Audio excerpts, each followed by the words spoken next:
رانا خاندان 1965 میں برطانیہ منتقل ہوا۔ وہ لوگ اپنے بچوں کو بہتر اور خوشحال مستقبل دینا چاہتے تھے۔ رانا سجاد کی عمر اس وقت 5 سال تھی۔ یہ لوگ سکاٹ لینڈ کے شہر گلاسکو میں اقامت پذیر ہو گئے۔ رانا سجاد کو مقامی اسکول میں داخل کرا دیا گیا۔ رانا صاحب نے کالج تک تعلیم حاصل کی اور اس کے بعد ذاتی کاروبار شروع کر دیا۔ 1984 میں ان کی ملاقات لوئس کیمپل سے ہوئی۔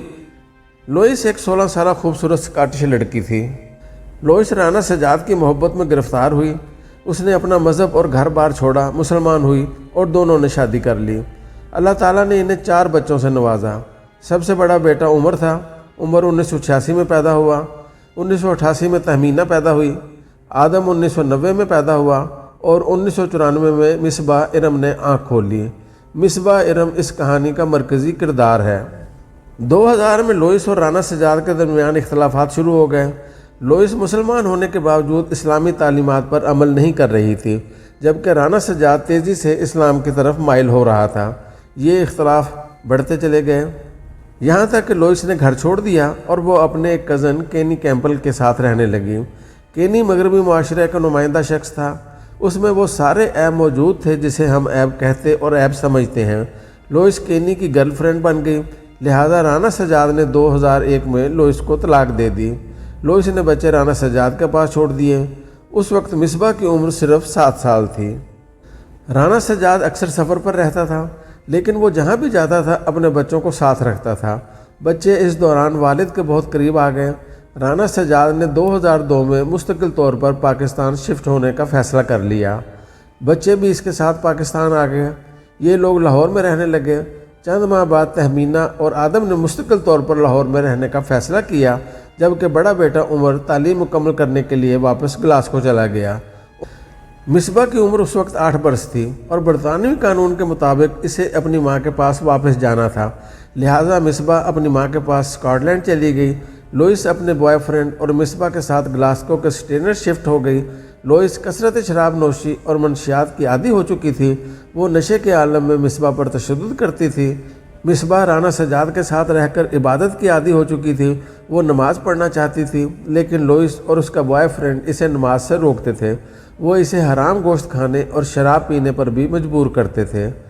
ان لوگوں نے اس کا نام بھی بدل دیا تھا۔ وہ اسے مصباح کی بجائے مولی بلاتے تھے۔ مصباح اس ماحول میں شدید گھٹن کا شکار ہو گئی۔ مصباح کا اپنے بھائیوں اور بہن تہمینہ کے ساتھ رابطہ تھا۔ وہ انہیں اپنے اوپر ہونے والے مظالم کے بارے میں بتاتی رہتی تھی۔ بچے یہ باتیں اپنے والد کو بتا دیتے تھے۔ چنانچہ رانا سجاد نے اپنی بیٹی کو پاکستان لانے کا فیصلہ کیا۔ رانا سجاد اور تہمینہ اگست 2006 میں سکاٹ لینڈ گئے۔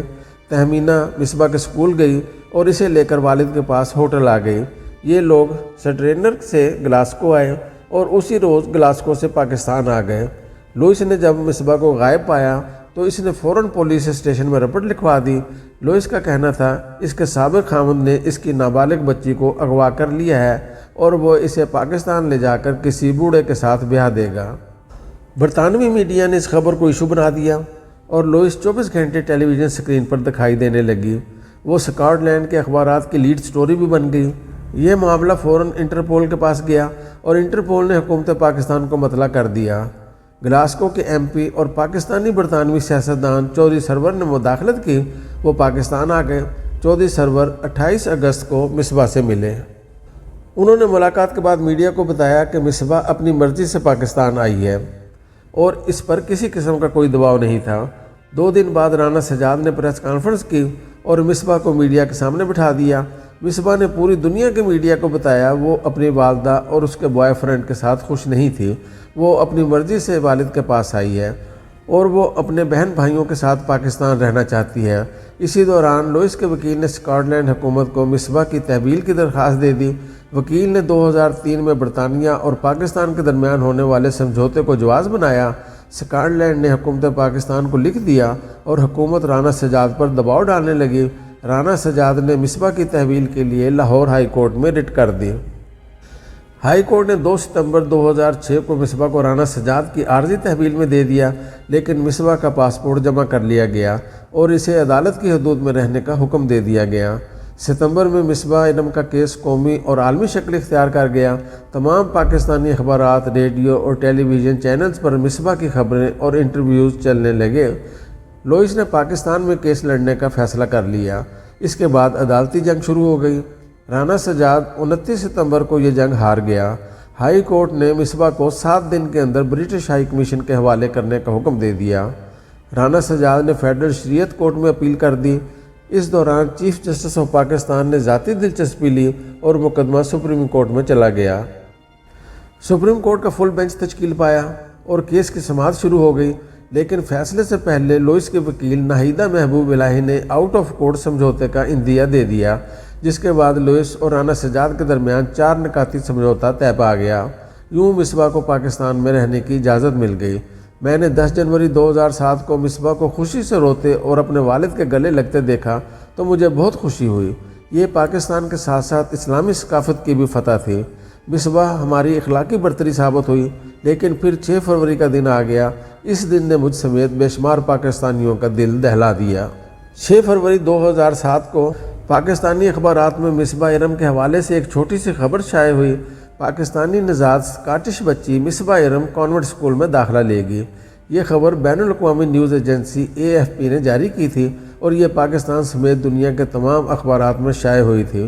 نیوز ایجنسی نے اس خبر میں دعویٰ کیا، مصباح ارم کے والد سجاد احمد رانا نے بتایا وہ کسی اچھے اسکول کے متلاشی تھے، جس پر ان کے دوستوں نے انہیں مشورہ دیا وہ مصباح کو کیتھولک اسکول میں داخل کرا دیں، کیونکہ وہاں کا تعلیمی معیار اور نظم و ضبط شاندار ہے۔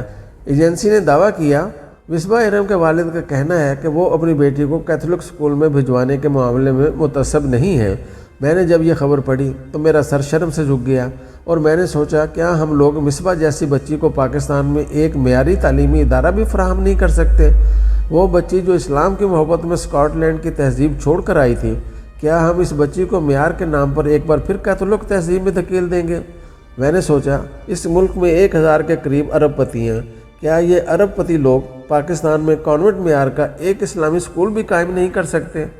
میں نے سوچا وہ کون لوگ تھے جنہوں نے پوری دنیا میں کانوینٹ جیسے تعلیمی ادارے قائم کیے اور بچے عالمی معیار کی تعلیم حاصل کرتے ہیں، اور کیا 1 ارب 55 کروڑ مسلمانوں میں کوئی ایک بھی ایسا مسلمان نہیں جو اسلامی ممالک میں اسلامی کانوینٹ اسکول بنا دے، جو 58 اسلامی اور 109 عیسائی ممالک میں مدینہ اسکول، مکہ اسکول یا اسلامک ایجوکیشنل اسکول بنا سکے، اور یہ اسکول معیار اور نظم و ضبط میں ہارورڈ یونیورسٹی، کیمبرج اسکول اور کانوینٹ کا مقابلہ کر سکیں؟